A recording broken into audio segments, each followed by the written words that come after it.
weli meel aan la tegin ayaan doonaynaa in daawadayaal idin tusino saacaddu iminkana waxa ay tilmaamaysaa geeska Afrika marka la yiraahdo 10kii iyo bar fiidnimo sidaa daraadeed laamigan oo weli qof qorisita mooyee qof kale uusan goynin ayaan rabnaa hadda iyo xaalka jira inaynu goyno kaameramanka iyo qudhaydu waxaynu codsanaynaa inaan si degdeg ah halkan ku marno waaya waxaynu joognaa dhinaca kale sababtuna waxay tahay in suuragal aysan ahayn in adiga oo caadi u laafiyonaya laamiga soo goyso waxaan rabaa inaan ku tusiyo xaaladda goobta ka jirta waana sababta keentay inaan rucleeyo sidaa daraadeed saraakiil ka tirsan ciidamada howlgalka ku jira oo aan qudhaydo iminka la hadlay waxay 100% xaqiijiyeen in muddo ku dhow 1 saac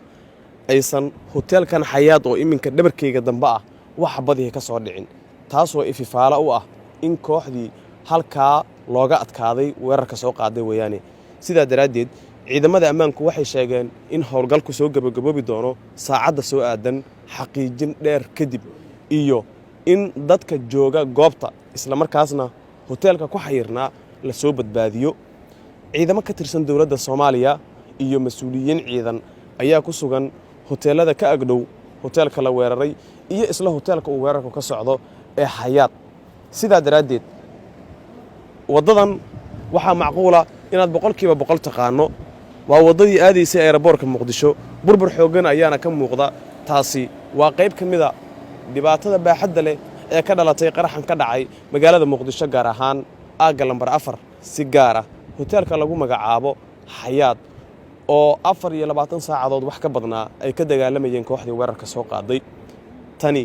in ay dhacdo ama kooxda ka dagaalanta Soomaaliya weerar ay soo qaadaan oo 24 saacadood ka badan qaata Muqdisho kama aysan dhicin laakiin wadanka dariska ah ee Kenya ayaa sidan oo kale sanadkii 2013 weerar lagu qaaday mool la yiraahdo Westgate waxa dhacday sidan oo kale iyo in maalmo badan ciidamadu ay ku jiraan iyagoo la dagaalamaya kooxdii markaa weerarka soo qaaday sidaa daraadeed halkan weli muuqaalkeeda inaadan arkin ayaa laga yaabaa dhacdadu sida ay uga dhacday ilaa iyo iminka halkan meel ka dambaysa oo la tagi karaahina ma jirto saacaddu sida aan ku sheegay waa 10kii iyo bar fiidnimo markana ciidamadu waxay sheegeen saacad wax ka horeeya ama muddo saacad ah inaysan wax badii hoteelka ka soo dhicin gabagabo ayayna hawshu ku dhowdahay weli wariyaashu waxay ka dhursugayaan in gudaha hoteelka ay galaan baaxadda qasaaraha qaraxii dhacay iyo waxyeeladiisana la soo wariyo sidii oo kale ayaa dhici doonta inaynu laamiga u goyno innaga oo mar kastana muujinayna taxaddar dheeraada sababta oo ah macquul maaha inaad iska laafiyoto oo halkan liif ayaa saaran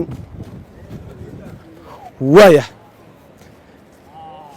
waanu soo badbaadnay waxa caqabadiina iminka ma taagna lambar 4 ayaynu ku sugannahay waana Cali Aadan Muumin oo adiga ku waramaya